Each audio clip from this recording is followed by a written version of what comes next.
A lot of people want to know how to have the body language for confidence. And actually in our modern world where we spend all our time on the computer and slump, we've kind of forgotten how to hold ourselves. So I'm going to show you how to have the body language of someone who appears to be incredibly confident.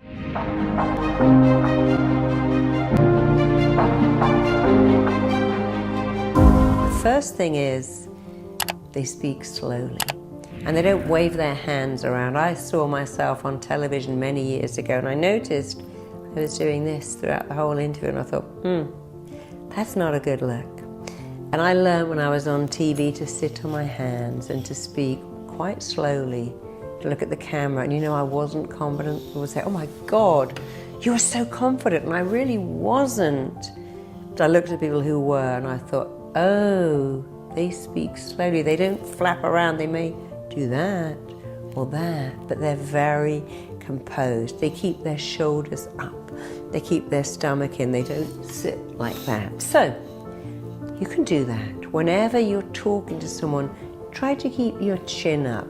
Keep your shoulders down and back. Speak slowly. Don't speak fast and loud. If you've ever seen those movies like mafia movies, you notice the head guy? They almost whisper, and everyone has to kind of listen to them. They don't shout, they don't get all excited, because powerful people speak slowly. They are very commanding. They command the stage. They have presence.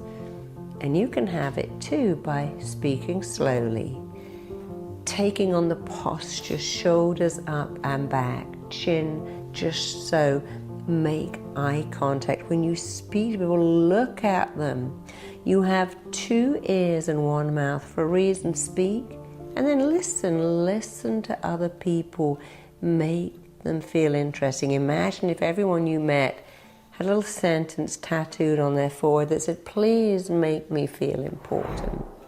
So when you meet people, it isn't about you saying, yeah, here I am and this is what I do and I'm this and blah, blah, blah, blah, blah. What do? Tell me about you. Act as if you're interested. That's what the royal family do. They smile, they listen, they do it hundreds of times. They're probably not interested in you and the tomatoes you grow, but they make a point of acting like they are. And that's a great gift. And I do book signings. People say, oh my God, you're so nice. You're so available. I make a point of making everyone feel interesting, smiling at everyone, signing their name, saying, who will you tell me? They're buying my book. I owe them that at least. I don't go, oh, another one, scribble, scribble, scribble, there you are. I engage with people. I make them feel important. I don't ask them to make me feel important. So body language, posture. Don't do all this wringing your hands, fiddling with a little hangnail, playing with your jewelry, fluffing your hair, doing that, because you're saying, I'm nervous. Strength is shown in stillness. The more still you are, the more strong and powerful you appear. Speak slowly. Try to be still in your movements. Try not to wave around and help yourself by believing in yourself. There are so many things you can do that give you the posture of someone who believes in themselves. Walk with confidence. Talk with confidence.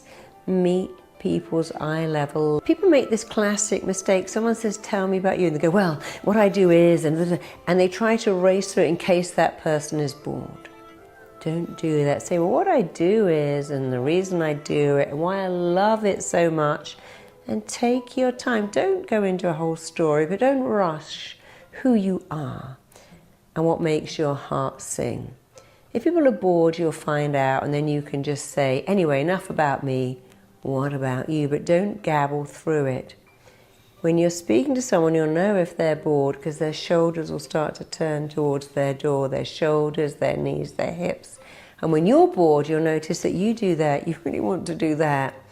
If you're speaking to someone who might be going to employ you, no matter how bored you are, keep your shoulders, your knees and your hips face towards them. Keep that towards them, and then it says, I'm interested in you. I find you interesting. If you want to flirt, do the same thing. Keep focus on someone, take some imaginary fluff off their shirt, touch them. And even if it's not a romantic thing, studies shows that waitresses who touch their customers on the arm, or waiters, and go, thank you so much, get bigger tips. There was a test where people had to stop in the street and say to someone, hey, I'm lost, could you tell me where to go? And as the person did, they touched and went, gee, thank you. And then interviewers went up. And then interviewers went up to them. And you know, the ones who got touched remembered everything about the person who touched them. They weren't attracted to them, but the person that touched them on the arm, they could remember what they looked like and what they said. So touch is very important. It's okay to touch someone, not consistently, and obviously respect their boundaries. You touch their shoulder or their arm, and if you think they won't like it, you don't do it. Here's one final thing. When we're nervous, our mouth gets dry. We've all seen people licking their lips because they are nervous. You may notice that court lawyers drink water all the time. People giving evidence drink water. When you are nervous, your mouth gets dry and you lick your lips. When you're nervous, you tend to have your shoulders up around your ears. If you're nervous, push your shoulders down, all the way down, and then fill up your mouth with saliva. Pump it round your mouth. I know it sounds disgusting, but who knows you're doing it? You didn't know I just did that. If you can make your mouth wet, you send a message to your mind that says, I'm really relaxed. Guess what? You do that every time you kiss. When you kiss, your mouth gets wet and your brain goes, wet mouth equals being relaxed. Doesn't matter which way it comes. So fill up your mouth with saliva, swirl it around, and your brain will think, wet mouth means you're relaxed. If you're nervous, do that. Drink water, swirl it around. I promise you, it sends a message to your mind that says you are relaxed. Keep your shoulders down, it says you are relaxed.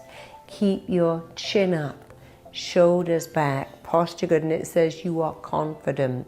So you can trick your mind into believing you're confident and you're relaxed by the way you hold yourself, by the way you walk, by the way you talk, by the volume of your voice, by the speed of your voice, by your hand movements, by eye contact.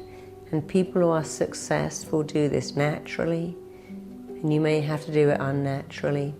Who cares? If you do it, you know what happens? It starts being who you are and what you do. And then it is who you are. So it starts by being what you do, and then it becomes who you are. You'll find that if you keep pushing your shoulders down, filling up your mouth with saliva, holding yourself straight, making eye contact, that eventually you do it on autopilot. That's a wonderful thing. It's a great thing. It's yours for the taking. Go to marisapeer.com and find out more about how to do this until it stops being what you do and becomes who you are. Thanks for tuning in. Grow in confidence. Grow in self-esteem.